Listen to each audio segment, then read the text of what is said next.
Assalamualaikum warahmatullahi wabarakatuh. Salam sejahtera bagi kita semua ya. Mas Mbak semua, hari ini kita memasuki di pertemuan ke-9 ya.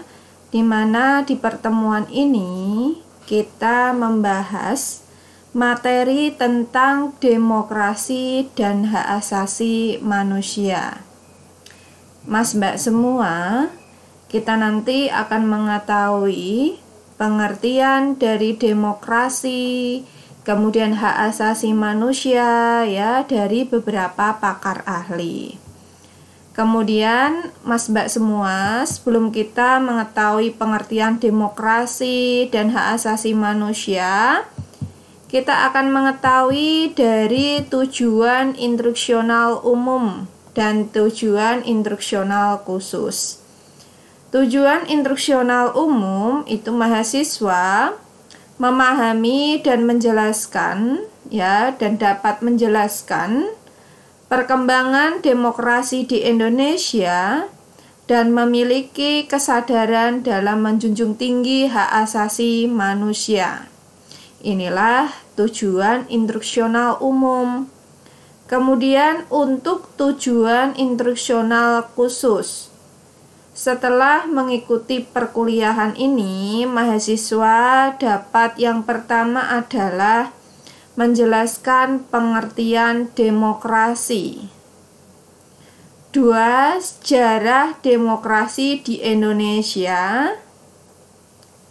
3. Menganalisis perkembangan pelaksanaan hak asasi manusia di Indonesia.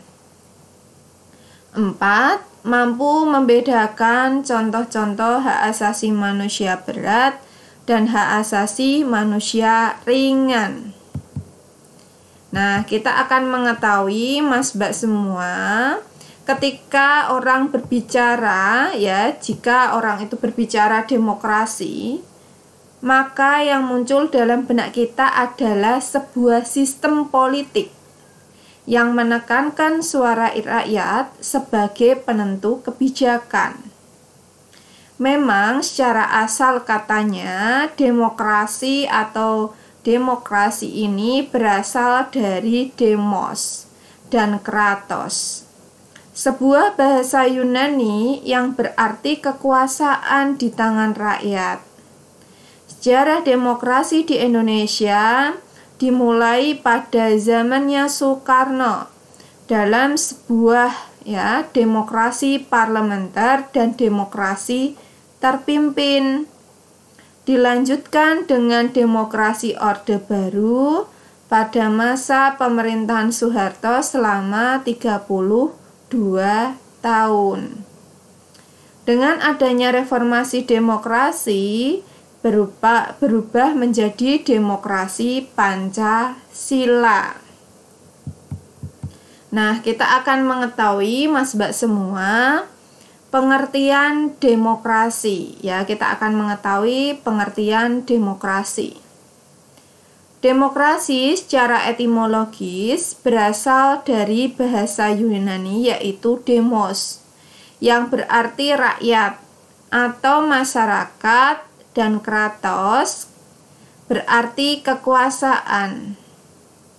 Konsep dasar demokrasi berarti rakyat berkuasa. Kita lihat Mas Mbak semua bahwa Abraham Lincoln ini menyatakan bahwa demokrasi adalah pemerintahan dari rakyat, oleh rakyat, dan untuk rakyat. Menurut Abraham Lincoln, ini demokrasi itu berasal dari bahasa Yunani, yaitu demos, yang berarti rakyat, ya, yang berarti juga pastinya Mas Mbak semua di dalam kratos ini pemerintah. Jadi demokrasi berarti pemerintahan rakyat atau suatu pemerintahan di mana rakyat memegang kedaulatan yang tertinggi atau rakyat diikutsertakan dalam pemerintahan negara. Mas Mbak semua, di mana demokrasi ini pastinya Mas Mbak semua mengetahui bahwa demos itu yaitu berarti rakyat atau masyarakat. Nah, kemudian untuk kratos ini adalah kekuasaan, berarti Mas Mbak semua kekuasaan di dalam negara, ya, pemerintahan negara itu adalah ada ikut sertanya rakyat, seperti itu ya. Kemudian Mas Mbak semua, setelah Anda mengetahui pengertian yang tadi dijelaskan sama Abraham Lincoln, maka kita lihat juga menurut G.F. Strong ya, bahwa demokrasi adalah sistem pemerintah di mana mayoritas rakyat berusia dewasa turut serta dalam politik atas dasar sistem perwakilan yang kemudian menjamin pemerintahan mempertanggungjawabkan setiap tindakan dan keputusannya. Ini menurut G.F. Strong, Mas Mbak semua, bahwa demokrasi ini ya di dalam sistem pemerintah itu adalah yang ikut andil ya, itu adalah mayoritas rakyat yang berusia dewasa, di mana rakyat yang berusia dewasa ini pastinya memiliki hak pilih, seperti itu ya. Kemudian yang kedua adalah Harris, demokrasi sebagai bentuk pemerintahan rakyat. Karenanya dalam kekuasaan pemerintahan terdapat porsi bagi rakyat atau orang banyak untuk mengatur, mempertahankan, dan melindungi dirinya dari paksaan orang lain atau badan yang bertanggung jawab memerintah. Mas Mbak semua, di dalam demokrasi ini menurut Harris adalah di mana demokrasi merupakan bentuk pemerintahan rakyat ya. Di dalam kekuasaan pemerintah ya, itu terdapat juga porsi bagi rakyat yang pastinya di dalam mengatur, mempertahankan serta melindungi dirinya, seperti itu. Kemudian yang ketiga adalah menurut Montesquieu ya, di mana kekuasaan negara harus dibagi dan dilaksanakan oleh 3 lembaga atau institusi yang berbeda dan terpisah satu sama lainnya, yaitu pertama legislatif yang merupakan pemegang kekuasaan untuk membuat undang-undang, kedua eksekutif yang memiliki kekuasaan dalam melaksanakan undang-undang, dan ketiga adalah yudikatif yang memegang kekuasaan untuk mengadili pelaksanaan undang-undang, dan masing-masing institusi tersebut berdiri secara independen tanpa dipengaruhi oleh institusi lainnya.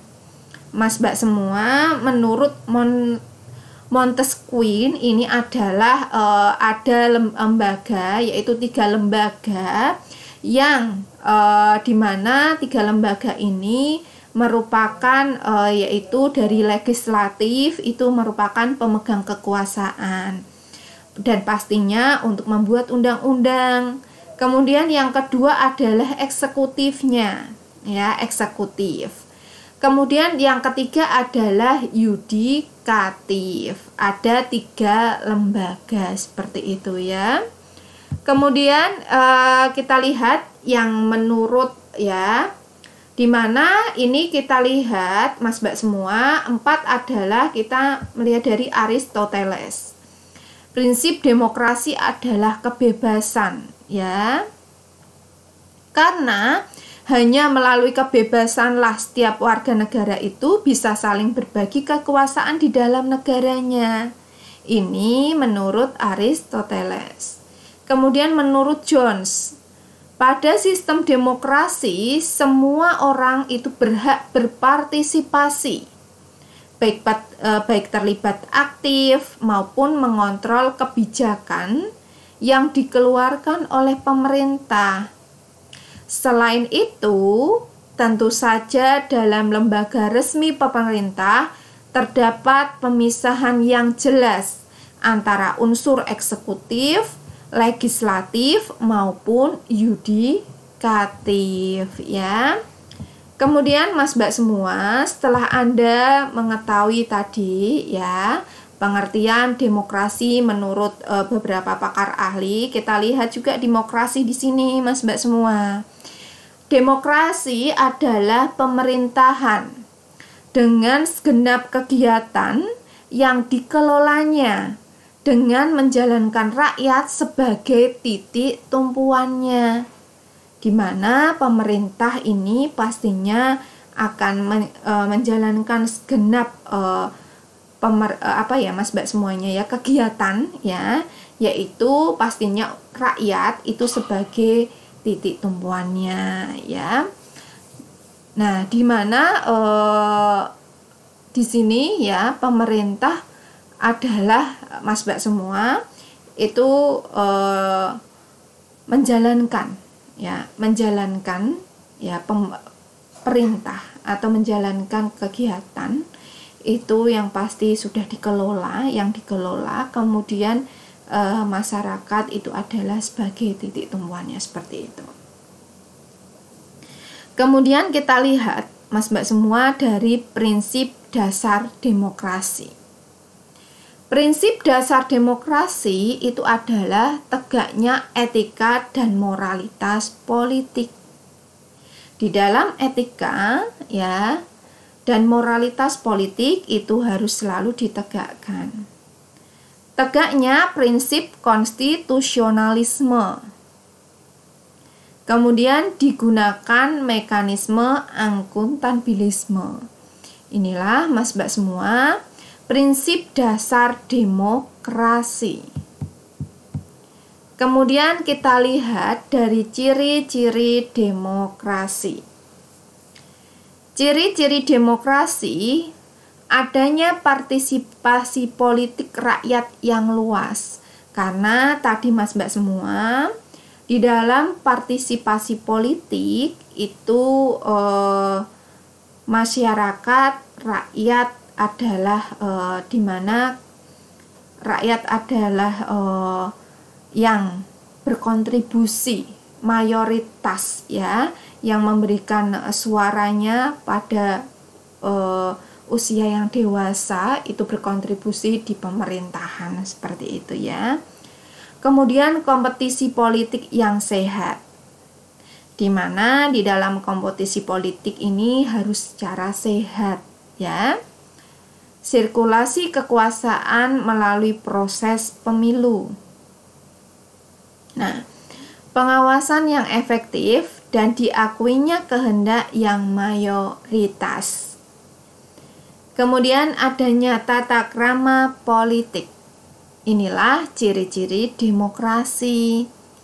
Kemudian kita lihat partisipasi politik rakyat yang luas itu meliputi ide yang disebarluaskan, perencanaan, pelaksanaan, pengawasan, menikmati, menolak. Inilah partisipasi politik rakyat yang luas, karena di mana partisipasi ini pastinya tadi ya Mas Mbak semua ada ide yang disebarluaskan sampai menikmati dan menolak seperti itu ya.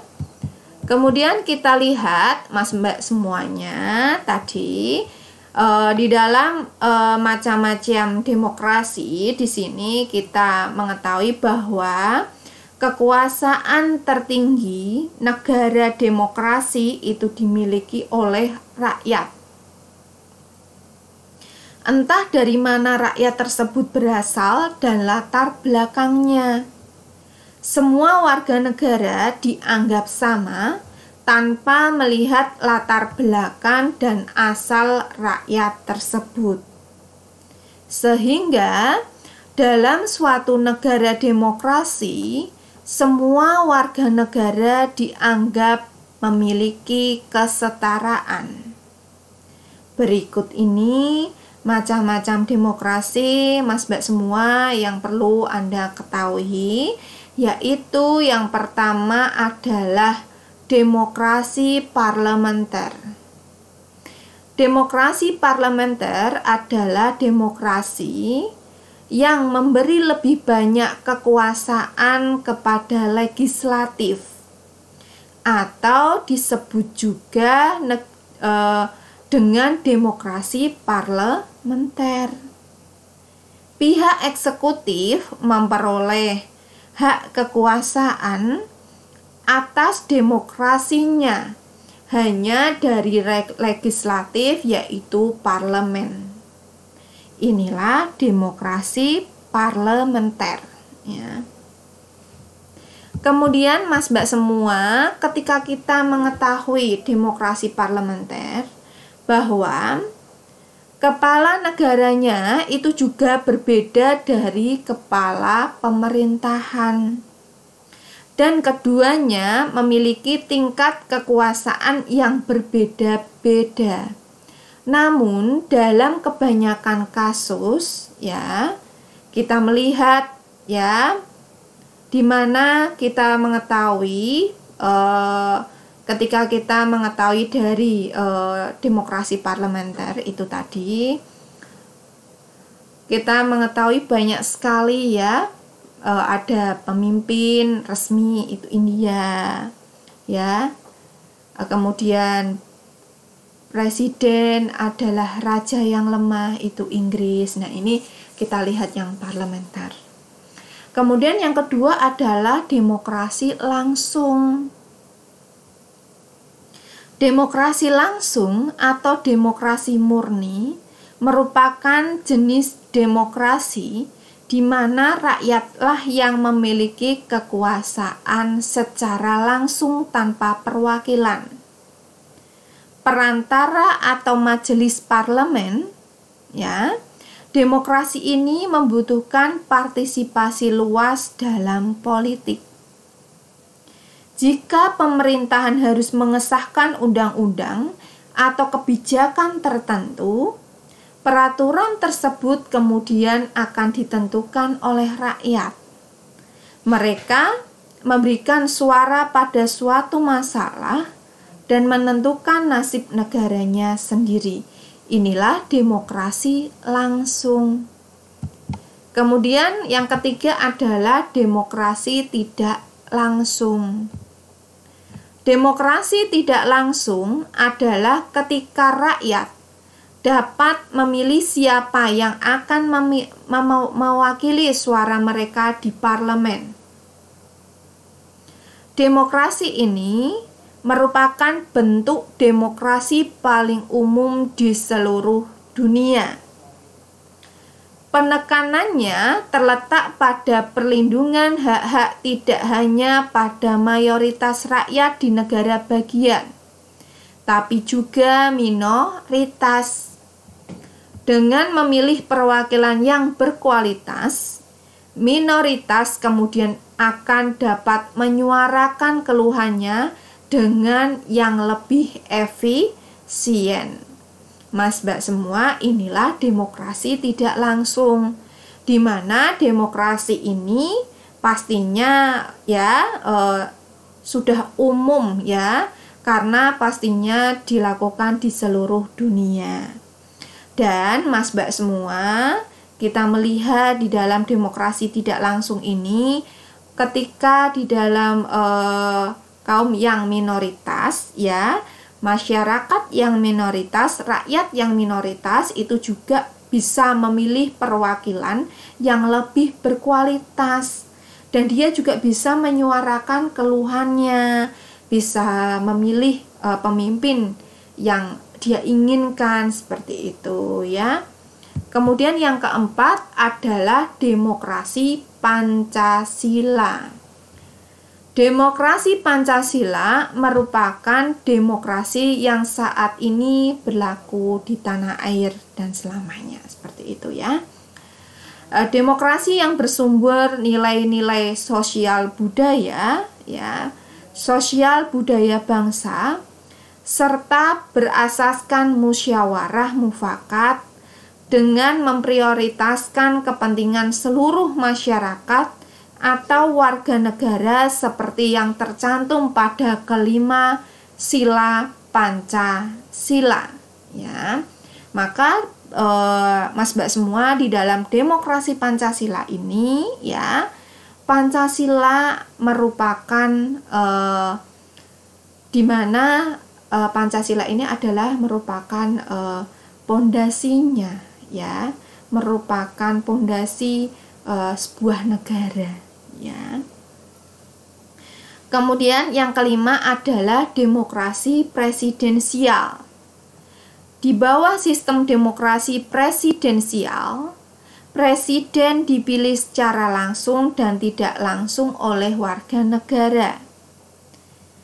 Presiden dan cabang eksekutif pemerintah kemudian tidak bertanggung jawab kepada legislatif, tetapi tidak dapat membubarkan legislatif secara sepenuhnya.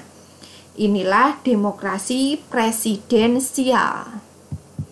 Kemudian Mas Mbak semua, di dalam pengawasan yang efektif adalah pengawasan yang melibatkan komponen struktural, baik legislatif maupun eksekutif, dan masyarakat baik secara individu maupun kelompok melalui lembaga swadaya masyarakat. Ya. Kemudian kita akan mengetahui sejarah demokrasi di Indonesia.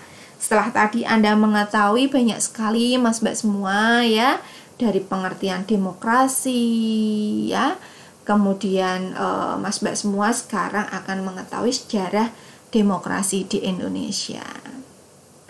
Pada saat ini Indonesia menerapkan tatanan pemerintahan yang demokratis. Hal ini terbukti adanya pemilihan umum setiap 5 tahun sekali untuk meminta suara rakyat dalam menentukan partai politik mana yang dapat memerintah di negeri ini, dan presiden secara langsung. Tapi perlu diingat, sejarah demokrasi hingga bisa maju demokrasi di Indonesia dari yang pertama adalah demokrasi parlementer dari tahun 1945 sampai 1959. 2. Demokrasi terpimpin 1959 sampai 1965. 3. Demokrasi masa Orde Baru 1965 sampai 1998. 4. Demokrasi masa Orde Reformasi hingga sekarang itu adalah 1998 sampai sekarang. Nah, kita akan mengetahui dari hak asasi manusia. Salah satu yang mendorong munculnya kesadaran hak asasi manusia, Mas Mbak semua, ini adanya penindasan yang dilakukan oleh, ya, penguasa baik pemerintah dan agamawan. Pengusaha melalui eksploitasi dan diskriminasi buruh. Kemudian perorangan. Nah, gagasan hak asasi manusia, Franklin Delano mengelompokkan hak asasi manusia menjadi 4. Nah, yaitu yang pertama adalah kebebasan untuk berbicara dan menyampaikan pendapat, di mana masyarakat, ya, bebas untuk berbicara di dalam menyampaikan pendapatnya. 2. Kebebasan dari rasa takut, ya. 3. Kebebasan beragama, ya. Memeluk agama sesuai dengan kepercayaan, ya. 4, kebebasan dari kekurangan. Inilah Mas Mbak semua hak asasi manusia menurut Franklin Delano.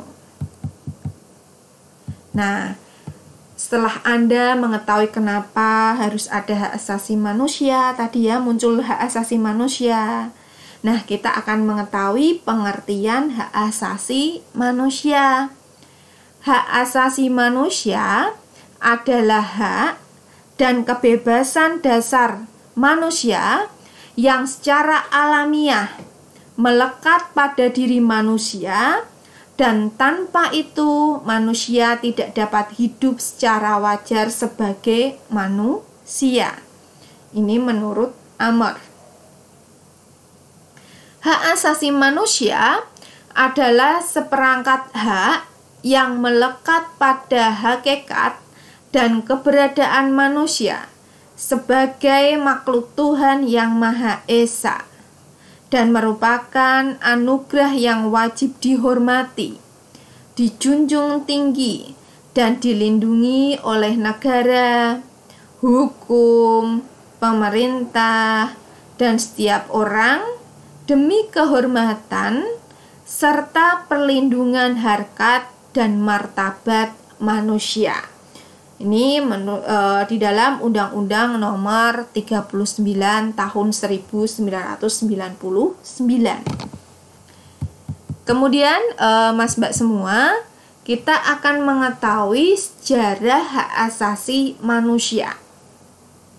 Ya. Sejarah hak asasi manusia atau hak asasi manusia ini berawal dari dunia barat Eropa. Seorang filsuf Inggris pada abad ke-17, Jones, ini merumuskan adanya hak alamiah yang melekat pada setiap diri manusia, yaitu hak atas hidup, hak kebebasan, dan hak milik. Nah, pada waktu itu hak masih terbatas pada bidang sipil dan politik. Sejarah perkembangan hak asasi manusia ditandai adanya 3 peristiwa penting di dunia barat, yaitu Magna, Revolusi Amerika, dan Revolusi Perancis. Kemudian di sini Mas Mbak semua, menurut Magna, piagam perjanjian antara Raja Jones dari Inggris dengan para bangsawan disebut Magna Carta. Isinya adalah pemberian jaminan beberapa hak oleh raja kepada para bangsawan beserta keturunannya, seperti hak untuk tidak dipenjarakan tanpa adanya pemeriksaan pengadilan. Jaminan itu diberikan sebagai balasan atas bantuan biaya pemerintahan yang telah diberikan oleh para bangsawan.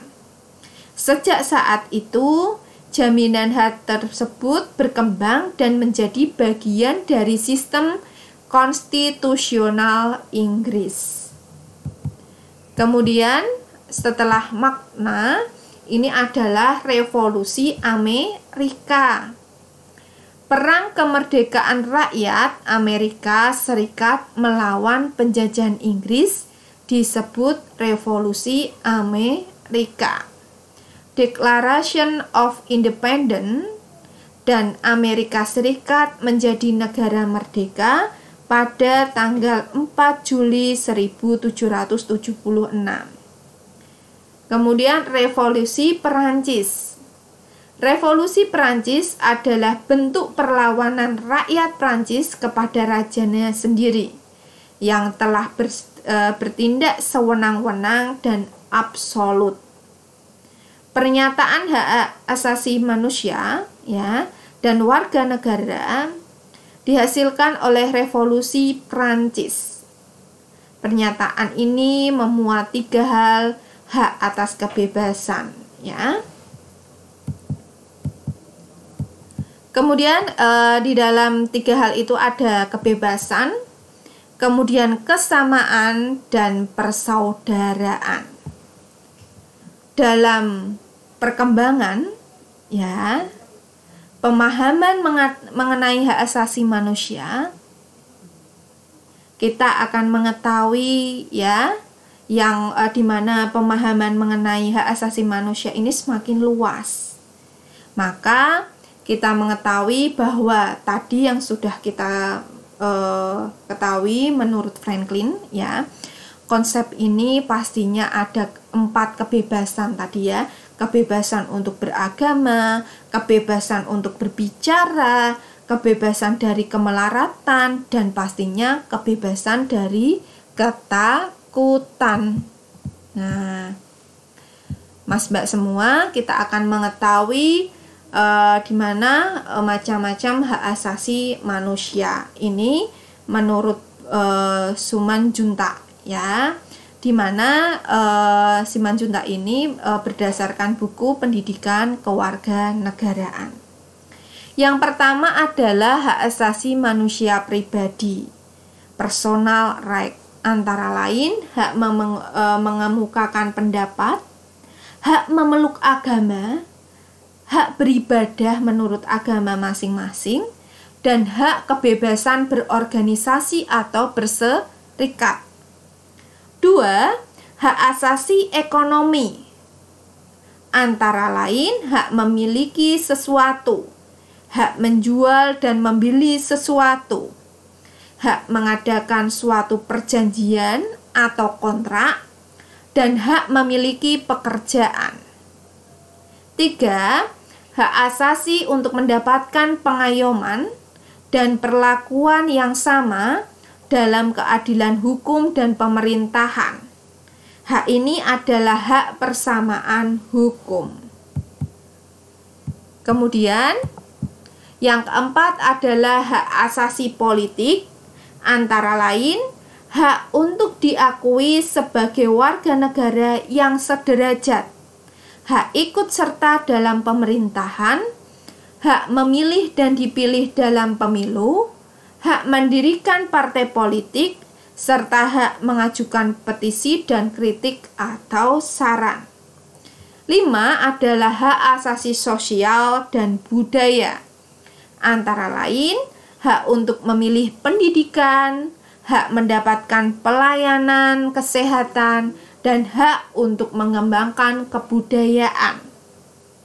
6. Hak asasi untuk mendapatkan perlakuan tata cara peradilan dan perlindungan hukum, antara lain hak mendapat perlakuan yang adil dalam penggeledahan, penangkapan, peradilan, dan pembelaan hukum. Inilah, Mas Mbak semua, macam-macam dari hak asasi manusia. Kita lihat di dalam peraturan perundang-undangan hak asasi manusia di Indonesia. Undang-Undang Dasar 1945 dan amandemennya bab 10A pasal 28A sampai J, Keputusan Presiden nomor 50 tahun 1993, Komnas Hak Asasi Manusia. Undang-Undang nomor 5 tahun 1998 tentang pengesahan konvensi menentang penyiksaan dan perlakuan tidak manusiawi atau merendahkan martabat manusia. Undang-Undang nomor 39 tahun 1999 tentang hak asasi manusia. Undang-Undang nomor 26 tahun 2000 tentang pengadilan hak asasi manusia. Mas Mbak semua, di dalam perkembangan PKN sejak pemerintahan Orde Lama, Orde Baru, dan Reformasi, dasar hukum PKN, serta peran PKN dalam menghadapi tantangan masa depan bangsa Indonesia di era globalisasi. Saat ini Indonesia sistem pemerintahannya demokrasi. Sistem demokrasi yang dianut oleh bangsa Indonesia bahwa kekuasaan tertinggi di tangan rakyat. Demokrasi di Indonesia ditandai dengan adanya pemilu. Pemilu di Indonesia dimulai pada tahun 1955, 1971, 1977. Nah, sampai ya Mas Mbak semua kita lihat 2019 ya. Oke Mas Mbak semua, di mana kita akan mengetahui ya, di dalam sistem demokrasi di Indonesia itu juga ditandai dengan perlindungan hak asasi manusia. Hak asasi manusia merupakan seperangkat hak yang melekat pada hakikat dan kebebasan manusia sebagai makhluk Tuhan yang Maha Esa dan merupakan anugerah yang wajib dihormati, dijunjung tinggi dan dilindungi oleh negara, hukum, pemerintah, dan setiap orang demi kehormatan serta perlindungan harkat dan martabat manusia. Di Indonesia sudah mempunyai pengadilan hak asasi manusia, yaitu pengadilan khusus terhadap pelanggaran hak asasi manusia berat. Hak asasi manusia berat terdiri dari kejahatan genosida dan kejahatan terhadap kemanusiaan. Terima kasih Mas Mbak semua. Mohon maaf apabila ada salah-salah kata ya. Semoga materi yang saya sampaikan di pertemuan ke-9 ini memberikan manfaat buat Mas Mbak semuanya. Terima kasih Mas Mbak semua atas perhatiannya. Wassalamualaikum warahmatullahi wabarakatuh.